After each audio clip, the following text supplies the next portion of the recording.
بسم اللہ الرحمن الرحیم۔ دیکھیں، جتنی بھی حدیث کی کتابیں دنیا میں لکھی گئی ہے، بخاری ہے، مسلم ہے، ترمذی ہے، نسائی ہے، ابن ماجہ ہے، مسند احمد ہے، موطا امام مالک ہے، حدیث کی کتابیں ہیں۔ 8 عنوانات ہوتے ہیں حدیث کی کتابوں میں۔ اصل ضروری نہیں ہے کہ ہر کتاب میں ہو، لیکن جو بڑی جامع کتاب ہوگی اس میں 8 عنوان ہوں گے۔ 8 عنوان کیا ہے؟ سیر، آداب، تفسیر، عقائد، فتن، احکام، اشراط، مناقب۔ سب سے پہلے نمبر پر ہے سیر۔ لفظ سیر ہے نا، یہ سیرتن کی جمع ہے۔ سیر سے مراد کیا ہے؟ سیر میں 2 چیزیں آتی ہے۔ جہاد سے متعلق جتنی حدیثیں ہیں نا، تو ایک بڑا عنوان ہے کتاب الجہاد یا ابواب الجہاد۔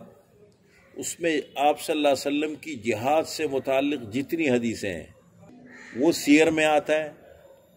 یا پھر مغازی، ایک ہے سریہ اور ایک ہے غزوہ۔ غزوہ کس کو کہتے ہیں؟ جس جنگ میں آپ صلی اللہ علیہ وسلم خود تشریف لے گئے، چاہے جنگ کی نوبت آئی نہیں آئی، کمانڈ آپ کے ہاتھ میں تھی، آپ صلی اللہ علیہ وسلم خود گئے دشمن کی طرف، یا پھر آپ صلی اللہ علیہ وسلم خود نہیں گئے، آپ نے صحابہ کی ایک جماعت بنا کر کے ایک کو امیر مقرر فرما کے بھیج دیا۔ پتہ لگے کہ فلاں جگہ حملے کا خطرہ ہے، حملہ کرنا چاہتے ہیں، تو آپ ان کی عادت مبارکہ جی پہلے تحقیق کرتے تھے پھر بھیجتے تھے۔ تو اگر خود گئے ہیں تو اس کو کہتے غزوہ، اور اگر صحابہ کو بھیجا ہے تو اس کو کہتے سریہ، سرایا جمع ہے اس کی۔ تو جہاد سے متعلق جتنے بھی عنوانات ہیں، چاہے وہ کتاب الجہاد ہو، چاہے وہ سرایا اور غزوات ہو، اس کو کہیں گے سیر۔ اس میں وہ ساری حدیثیں اس عنوان میں آتی ہیں۔ یہ بھی تقریباً جہاد کا موضوع ہے نا، سیر۔ دوسرا عنوان ہے آداب۔ آداب کس کو کہتے ہیں؟ اخلاق اور معاشرت سے متعلق جتنی حدیثیں ہیں۔ دیکھو، دین کا ایک بڑا حصہ آداب ہے۔ تو اخلاق، آپ صلی اللہ علیہ وسلم نے اخلاق کے بارے میں بتایا، بہت ساری حدیثیں ہیں۔ آپ صلی اللہ علیہ وسلم نے آدابی زندگی کے بارے میں بتایا، معاشرت، رہن سہن کیسے رکھو، سلام کے آداب کیا ہے، کھانے کا طریقہ کیا ہے، سونے کا طریقہ کیا ہے، راستے میں چلنے کا طریقہ کیا ہے۔ بہت بڑا حصہ ہے دین کا، اس کو ہم آداب کہتے ہیں۔ آداب کا معنی، آداب ادب کی جمع ہے۔ ادب کا مطلب ہے زندگی گزارنے کے عمدہ اصول، شائستہ اصول جو اللہ کے نبی نے بتائے ہیں۔ ہر طریقے پر، آپ کے ہاں بچہ پیدا ہوتا ہے مسلمانوں میں، تو بچے کے پیدائش پہ کیا کرنا چاہیے؟ اس کے دائیں کان میں اذان دو، اس کے بائیں کان میں اقامت کو، عقیقہ کرو، طاقت ہو تو بچے کی طرف سے 2 بکرے کرو، بچی کی طرف سے 1 کرو، اس کا اچھا نام رکھو۔ پھر آگے اور زندگی کے موت تک کے آداب ہے سارے، پیدائش سے لے کر موت تک جو آدابی زندگی ہے نا، معاشرت، رہن سہن ہے، اخلاق ہے، اس کو ہم کہیں گے آداب۔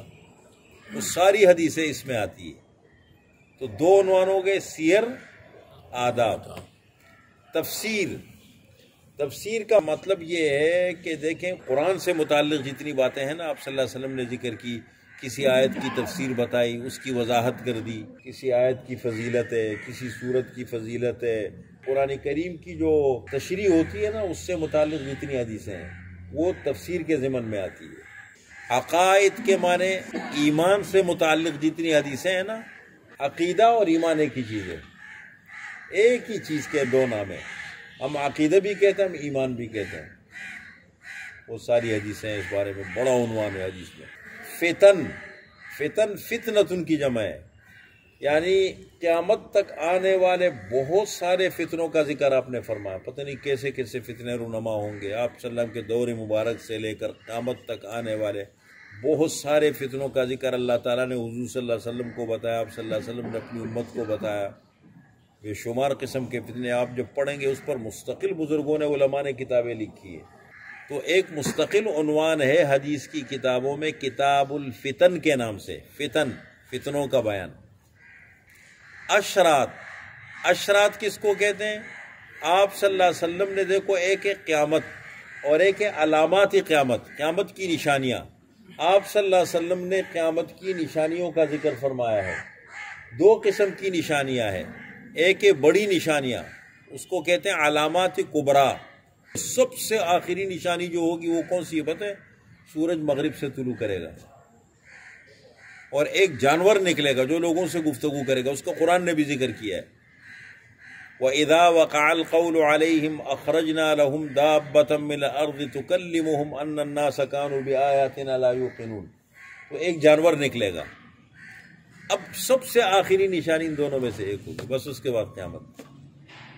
کتنے ٹائم پہ؟ اس کا یہ مطلب نہیں ایک دم قیامت، نشانی سورج غروب ہو گیا. حدیث میں ہے کہ سورج یہاں سے نکلتا ہے نا، مشرق سے، غروب ہوتا ہے مغرب میں. تو کیا مغرب میں غروب ہو گیا؟ صبح کو دیکھیں گے وہیں سے نکل گیا واپس سے. ادھر سے نکلنے کے بجائے کہاں سے نکلا؟ مغرب سے نکلا، نکل کے بالکل بیچ آسمان میں آ جائے گا، آسمان کے بیچ تک آ جائے گا، درمیان تک، اور آ کر کے واپس چلا جائے گا. جیسے ابھی سورج مشرق سے نکلتا ہے تو مشرق سے نکلنے کے بعد آسمان کے بیچ پہ آ جاتے تو زوال ہو جاتا ہے نا، زوال کا ٹائم ہو جاتا ہے، پھر سورج ڈھل جاتا ہے، نیچے کی طرف چلا جاتا ہے. تو اسی طریقے سے مغرب سے نکل آسمان کے بیچ میں آئے گا، تو پھر معمول کے مطابق جیسے ادھر بیچ سے واپس جاتے ہیں نا، ادھر سے واپس چلا جائے گا. اس کا مطلب توبے کا دروازہ بند ہو گیا، توبے کا دروازہ بند ہو جائے گا. اب کوئی نیک عمل کرے گا، وہ نیک عمل اللہ کے یہاں قابل قبول نہیں ہے. ہاں پہلے کرتا تھا وہ ٹھیک ہے، اب کرنا شروع کرے گا وہ نیک عمل قابل قبول نہیں. جس نے توبہ نہیں کی اب توبہ کرے گا، توبہ قابل قبول نہیں، حدیث میں ہے. اب سورج جائے گا مغرب سے، پھر باقی جتنا زمانہ قیامت تک باقی ہوگا، دن باقی ہے، سال باقی ہے، کتنا زمانہ باقی ہے، قیامت ایک دم نہیں آئے گی. اب سورج دوبارہ معمول کے مطابق نکلے گا. کہاں سے نکلے گا؟ مشرقی سے نکلے گا اب، لیکن توبے کا دروازہ بند ہو جائے گا. تو ایک علامات کبریٰ ہے، بہت ساری بڑی بڑی علامتوں کو بتایا، علامات صغریٰ کا ذکر کیا، اس کو کہتے ہیں اشرات. قیامت کی نشانیوں کو کیا کہا گیا؟ اشرات. اور آخری عنوان ہے مناقب. مناقب حضور صلی اللہ علیہ وسلم نے جو صحابہ کے فضائل ذکر، حضرت ابوبکر کے عشرہ مبشرہ کون تھے جن کو جنت کی خوشخبری دی؟ وہ 10 صحابہ ایک ہی مجلس میں بیٹھے ہوئے تھے جنت کی. ویسے تو آپ صلی اللہ علیہ وسلم نے کئی صحابہ کو جنت کی خوشخبری دی ہے، الگ الگ دیے. میں جب جنت میں سب سے پہلے داخل ہوں گا تو میرے گھوڑے کی رسی جو ہے حضرت بلال کے ہاتھ میں ہوگی. جنت کی خوشخبری مل گئی نا.